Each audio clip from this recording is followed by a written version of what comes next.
Oi, meus queridos, tudo bem? Como estamos? Espero que estejam todos bem, família bem.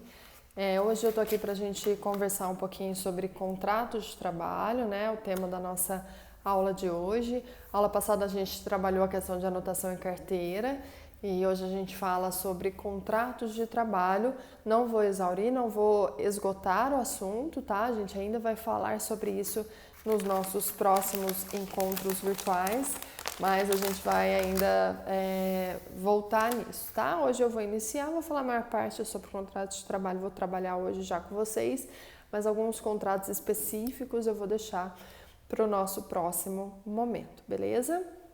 Gente, o que é o contrato de trabalho? Ora, é o contrato decorrente da relação de emprego, né? E aí vem tudo aquilo que a gente já conversa há muito tempo, desde os nossos encontros presenciais, aliás, né? Que a relação de emprego, ela gera um contrato de trabalho. Eu sempre falo para vocês tomarem cuidado com as nomenclaturas, com as terminologias, mas fato é que a relação de emprego gera, então, um contrato de trabalho. E esse contrato de trabalho é regido pela CLT, é anotado na carteira de trabalho. Ele está previsto a partir do artigo 442 da CLT.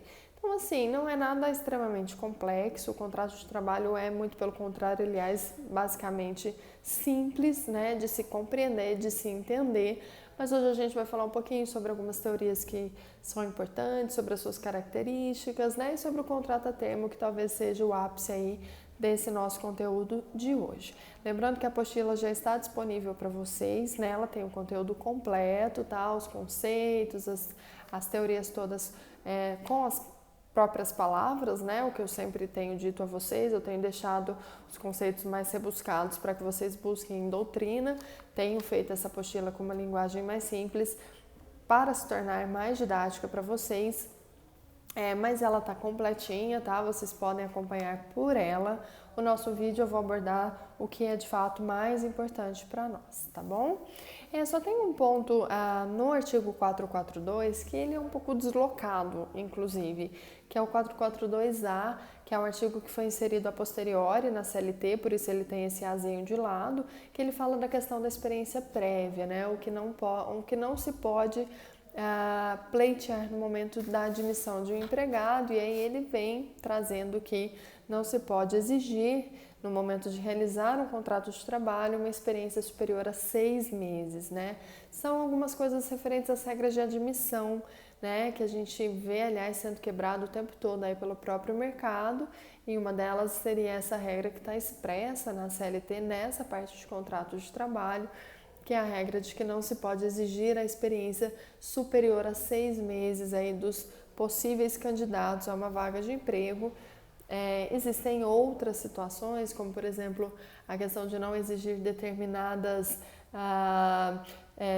atestados de esterilidade, exame de gravidez, antecedentes, né? Existem várias situações que não podem ser exigidas de um candidato no momento de uma entrevista, de uma vaga de emprego, e uma delas é essa questão da experiência, que está aqui nesse local meio bagunçado, porque a CLT está falando de contrato e de repente ela vem trazendo esse detalhe, né? Mas eu acho importante falar, porque senão vocês vão ler, enquanto forem acompanhar a aula, né? Vão ler a CLT e vão falar, poxa, mas o que isso tem a ver? De fato está meio, não está inserido num momento muito oportuno, mas é um assunto que a gente vai trabalhar um pouco mais para frente, quando eu falar de poderes, possivelmente eu vou falar dessas questões de admissão com vocês.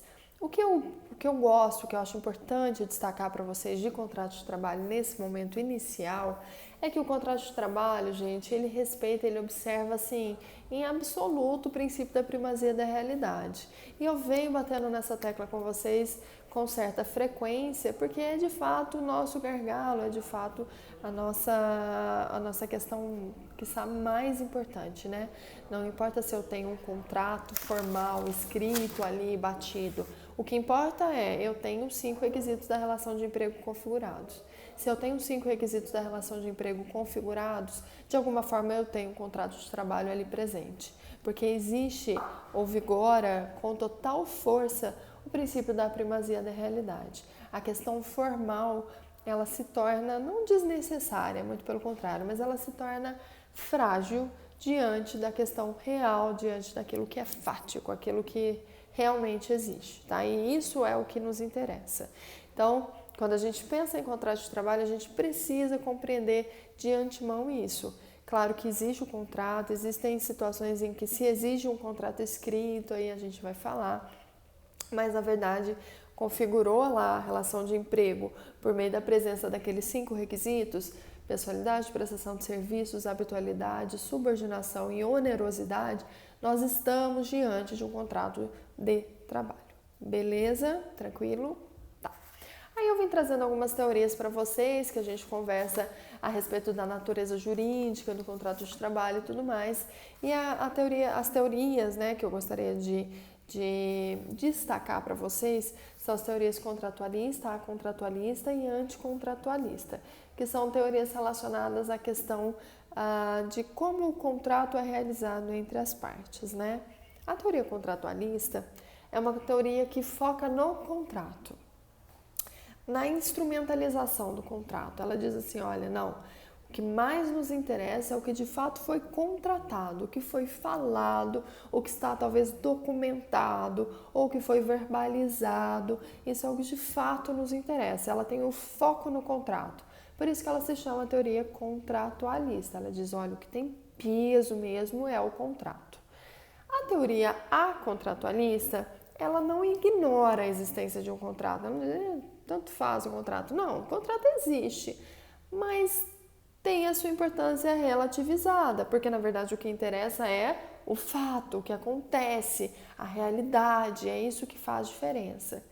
E a teoria anticontratualista, ela já é mais, ela retrata a realidade. Ela diz assim, olha, na verdade, essa questão de contrato, ter contrato, não ter contrato, é um trem quase que indiferente, porque é o seguinte, o contrato de trabalho, ele é quase um contrato de adesão, ele é quase como um estatuto, que o empregado vai aderir ou não, né? Tá, o contrato de trabalho é um acordo de vontades, e assim está previsto no 442? Sim, mas é mesmo? Quando eu estou em uma entrevista de emprego, eu posso chegar para aquele sujeito que vai ser meu empregador, dizer para ele, pô, mas esse horário aqui, não quero, não vou fazer isso aqui que você está falando no contrato. Será que o empregado tem essa prerrogativa? Em regra, talvez em algumas situações isso possa acontecer, mas na maioria das vezes você está concorrendo com mais 100 que estão ao seu lado. E se você for discutir as cláusulas de contrato, aí que você não vai ganhar de vez. Aquela disputa pela vaga de emprego. Então, e é fato, o mercado mostra isso, né? Na verdade, o empregado acaba participando daquele processo seletivo, ele acaba sendo admitido e ele aceita as regras que são apresentadas e impostas pela empresa. A dinâmica é essa quase sempre, a menos que seja um profissional muito diferenciado, um profissional que tenha já uma solidez de carreira, né? Que seja sendo ele profissional disputado pelas empresas, aí é outra história, mas não é a nossa regra geral. Então essa teoria ela vem dizendo isso, na verdade o contrato de trabalho é quase um instituto, que o empregado vai aderir ou não. E assim, não deixa de ser verdade, mas é complicado a gente adotar essa teoria como a teoria que define o contrato de trabalho, porque a gente estaria aceitando isso, e essa não é a ideia, né? Então a teoria que prevalece em termos de aceitabilidade seria mais a teoria contratualista. Existe um contrato, mas ele não é o foco. O que está ali escrito, o que foi verbalizado, o que foi contratado, é importante desde que esteja de acordo com a realidade. Se eu tenho algo escrito, algo contratado, que fere a realidade ou que se distingue da realidade, a realidade vai se impor. Os fatos serão mais importantes do que o contrato. E essa teoria contratualista que vem neste sentido, ela nos parece um pouco mais razoável. Repito, é verdade sim que a teoria anticontratualista ela reflete de uma forma mais real, né, o que acontece no mercado de trabalho, mas defendê-la como a teoria que define o que é o contrato de trabalho me parece um pouco arriscado, porque a gente estaria dando um de acordo, né, anuindo com essa questão de que o empregado é voz morta dentro de um contrato. Não deveria ser. Mas não deveria ser, tá bom? Então, seriam essas as três teorias aí. Eu coloquei algumas outras para vocês aí no material escrito, né? Mas mais a título de conhecimento, essas três são as que entram mais em embate, né? Na doutrina e tudo mais. Eu particularmente acho que a contratualista acaba nos atendendo ou sendo talvez um pouco mais razoável do que as demais. Agora, as características de um contrato de trabalho, gente. Quais são as características do contrato? A primeira delas é a consensualidade. E aí vem, aliás, a minha ideia de que a teoria contratualista talvez seja uma teoria mais segura, porque a gente tem sim que defender que o contrato tem que ser um acordo entre as partes. É claro que nós sabemos que o empregado é hipossuficiente, que o empregado não tem a força de uma empresa, que ele está em uma condição mais fragilizada, ele depende daquele trabalho para sua sobrevivência. Então, de certa forma, ele fica mais suscetível, né, a algumas chantagens, a algumas condições. Todavia, tem que ser consensual. É um acordo, ou então a gente não fala em contrato, e de fato aí a gente vai e adere à teoria anticontratualista. Então, não fala assim contrato de trabalho, perfeito? Então, a consensualidade, o fato de ser consensual é a primeira característica do contrato de trabalho. Primeira, por isso que a teoria anticontratualista deveria ser repelida, né? Embora nos pareça mais próxima da realidade de mercado. Então, consensual seria essa primeira característica. A segunda característica, sinalagmático, porque nele existe uma reciprocidade de obrigações e direitos. Tanto os empregados têm obrigações, quanto os empregadores têm obrigações. Lembram disso das aulas de contratos?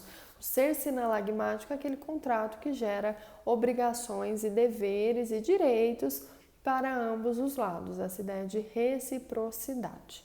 A terceira característica, trato sucessivo. O que é um contrato de trato sucessivo? Lá no direito civil, vocês conhecem, por exemplo, o contrato de locação.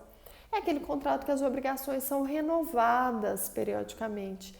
E o contrato de trabalho, basicamente, mensalmente, ele é renovado, ou ele tem as suas obrigações renovadas. Eu pago o salário de março, em abril eu tenho que pagar o salário de abril, em maio.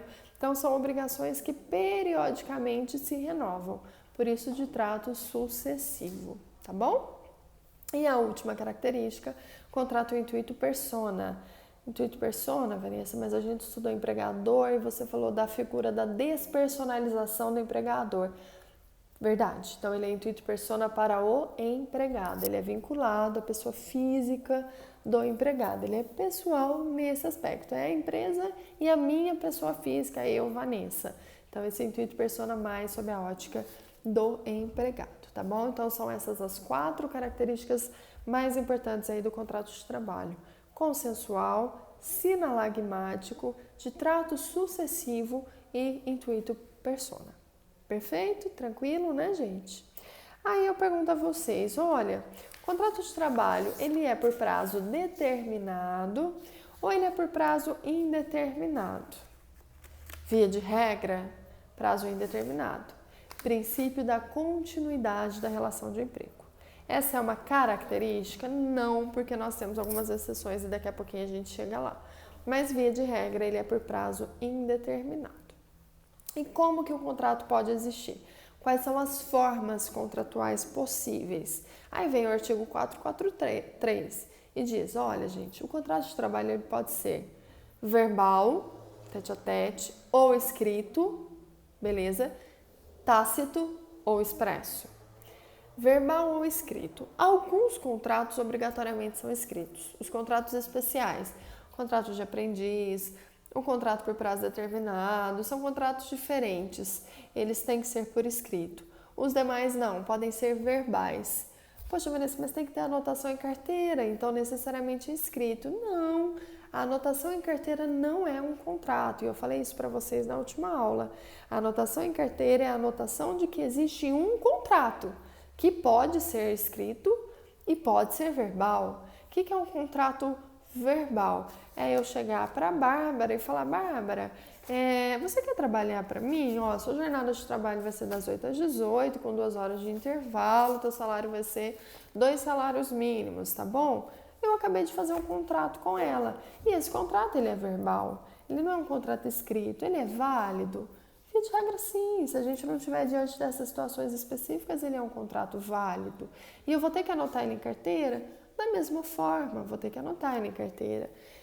Ele é um contrato que a gente sugere que as empresas façam? Não, não. O contrato escrito não é obrigatório, mas é recomendável, né? Eu falo muito em compliance com vocês e é a premissa básica. Façam um contrato, porque você estabelece de forma transparente para as duas partes todas as regras do jogo. Você consegue eliminar muitos riscos do empregador, você consegue prever alterações que, se não constarem em contrato, depois você não pode implementar, né? Então, assim, pode ser verbal? Pode. Deve a título de cautela? Não. A título de cautela, sempre escrito, tá? Mas na teoria, verbal ou escrito. Expresso ou tácito? O que é um contrato tácito, Vanessa? Um contrato tácito? Então, o Juan ir lá prestar serviço para mim no escritório todos os dias, eu não falo nada, eu aceito. No final do mês eu vou lá e dou um dinheiro para ele. E assim a gente vai indo. Eu dou ordens para ele. Eu em algum momento cheguei até o Juan e falei: Juan, quer trabalhar para mim, como eu fiz com a Bárbara? Não falei. Mas eu aceito a prestação de serviços do Juan e o Juan aceita a minha contraprestação remuneratória. Então a gente está diante de um contrato de trabalho tácito, não foi expressado em nenhum momento, mas ele tem os 5 requisitos da relação de emprego, tacitamente ele está sendo estabelecido entre nós, tá bom? Então, verbal, escrito, tácito ou expresso. Belezinha? Agora vamos retomar a questão do prazo. Via de regra, prazo indeterminado, mas a própria CLT, no artigo 443, em seus parágrafos, ela prevê as hipóteses do chamado contrato a termo ou contrato por prazo determinado. E ela prevê 3 situações em que isso pode acontecer. O que é um contrato a termo, Vanessa? É um contrato que tem um termo final, que eu sei quando começa e sei quando termina, né? Ou porque eu tenho um evento específico que vai durar aquele tempo específico, ou porque eu tenho uma necessidade que é transitória ali, tá certo? Então, o contrato a termo, o contrato por prazo determinado, é aquele que eu sei quando começa e quando termina. Ele é um contrato positivo para o empregador? Sim. Por quê? Porque quando ele termina, eu não falo em rescisão, via de regra, eu falo em extinção. O contrato é extinto, porque ele chegou no seu termo final. Então, eu não preciso pagar as indenizações que vocês ainda não estudaram, mas vão estudar aviso prévio, multa de FGTS. Preciso pagar as indenizações? Ora, não. Por quê? Porque ele se extinguiu em razão do decurso do tempo que foi previsto para ele. Extinção natural do contrato a termo. Não gera pagamento de indenização. Então, por isso que as empresas acham ele positivo, né? Ok, quais são as 3 situações que nós temos de possibilidade do contrato a termo? Serviços de natureza transitória, primeira. Por exemplo, quando a empresa tem uma demanda maior, o comércio na época de Natal, as indústrias de chocolate na época de Páscoa, se não tiver pandemia. Quando há uma necessidade esporádica de aumento de mão de obra, quando eu tenho, por exemplo, um profissional que está sendo afastado por alguma licença. Então, o serviço é de natureza transitória, a empresa é permanente, mas transitoriamente eu estou precisando de um empregado por um prazo específico, tá? Aumento de demanda, substituição de pessoal, transitório que se afastou, mas vai voltar, tá? Segunda característica, atividade empresarial transitória. Aqui, gente, a própria empresa é transitória. Não é porque surge uma demanda maior, não. A própria empresa é transitória. De repente eu vou abrir uma empresa de seminários jurídicos e vou rodar o país fazendo seminário jurídico. E daí vou precisar de alguns empregados por um período de 6 meses, que é o tempo que vai durar esse nosso trabalho. A atividade empresarial é transitória, tá bom? E a terceira situação é o contrato de experiência, que talvez seja o mais conhecido. Vanessa, o contrato de experiência é um contrato, gente, é um contrato de trabalho como qualquer outro. Tem que ser anotado em carteira? Tem. Todavia, a diferença dele é que ele tem um prazo específico. Essa é a diferença. Mas durante o contrato de experiência, o empregado tem todos os direitos trabalhistas normalmente, ele é um empregado comum. A diferença é que o contrato dele tem prazo, tem data de início e data de término. Essa é a diferença, tá bom? Todos os contratos a termo, gente, são contratos especiais, são excepcionais. Então, eles devem ser por escrito, tá bom? Quais são os prazos? Os 2 primeiros, serviços de natureza transitória e atividade empresarial transitória, o prazo máximo é de 2 anos. E o contrato de experiência, o prazo máximo é de 90 dias. 2 anos nos primeiros casos e 90 dias no contrato de experiência. Legal, Vanessa. Pode prorrogar uma única vez, desde que não ultrapasse o limite. Como assim? Se eu tenho um serviço de natureza transitória, eu posso, por exemplo, contratar um empregado por 6 meses e prorrogar por mais 1 ano e meio? Posso. Eu prorrogo uma vez dentro dos 2 anos. Agora, eu posso contratar ele por 2 anos e prorrogar uma vez por mais 2? Não, são 2 limites. O primeiro limite é o tempo máximo de 2 anos e o segundo limite é a única prorrogação, mas são limites que vivem juntos. Eu não posso desrespeitar nenhum nem outro. Então, eu posso contratar 1 ano mais 1 ano, 6 meses mais 1 ano e meio, mas eu não posso contratar 2 anos mais 2 anos, entendem? Porque aí eu ultrapasso o limite de 2 anos. Posso fazer 6 meses mais 6 meses? Posso. Aí eu atinjo 1 ano. Posso fazer mais 6 meses de novo? Não, porque eu ia ferir o segundo limite, que é da prorrogação única. Entendem isso? Então, eu tenho que ter, no máximo, 2 anos ou 90 dias, no caso da experiência, e uma única prorrogação dentro deste período. Contrato de experiência, 45 mais 45, 30 mais 60, beleza. Estou no limite de 90 dias e estou fazendo uma única prorrogação. Posso 30 mais 30 mais 30? Não, porque embora eu não ultrapasse os 90 dias, eu estaria fazendo 2 prorrogações. Não pode. Posso fazer 30 mais 30? Posso, mas aí eu vou atingir um limite máximo de 60. Entenderam isso? Tranquilo? Então, a gente tem que observar os 2 limites de forma concomitante, tá? E existe uma outra regrinha, que é a ideia de espaçamento entre 2 contratos a termo, né?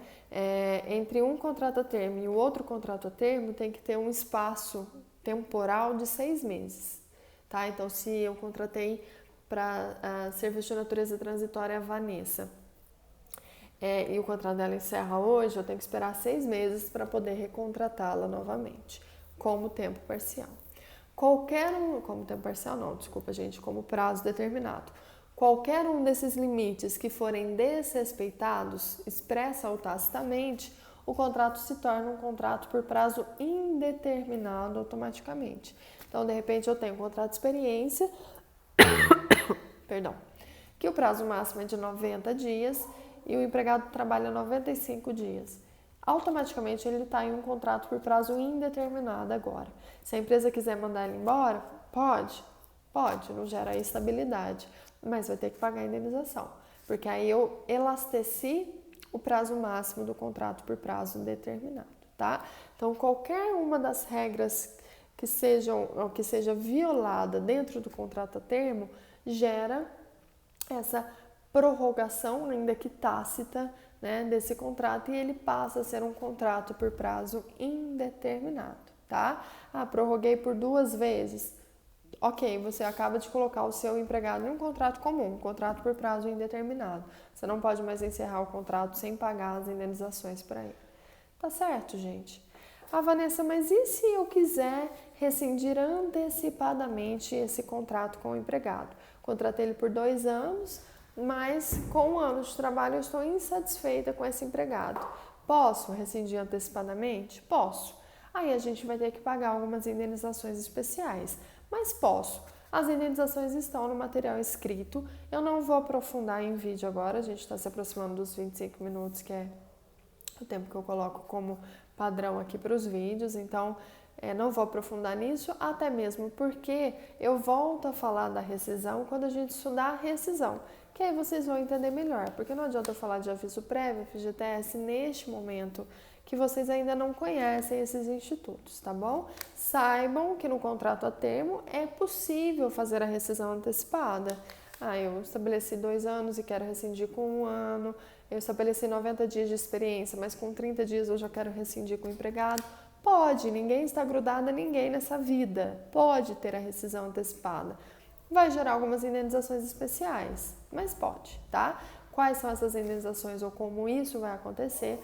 Aí a gente vai estudar quando falar sobre rescisão, muito embora eu já tenha constado na apostila de vocês a título aí de conhecimento, tá bom? Então acho que é isso, meninos. Agradeço a atenção de vocês, desejo que todos fiquem bem, espero que estejam todos bem e até a próxima. Um beijão no coração de todos vocês.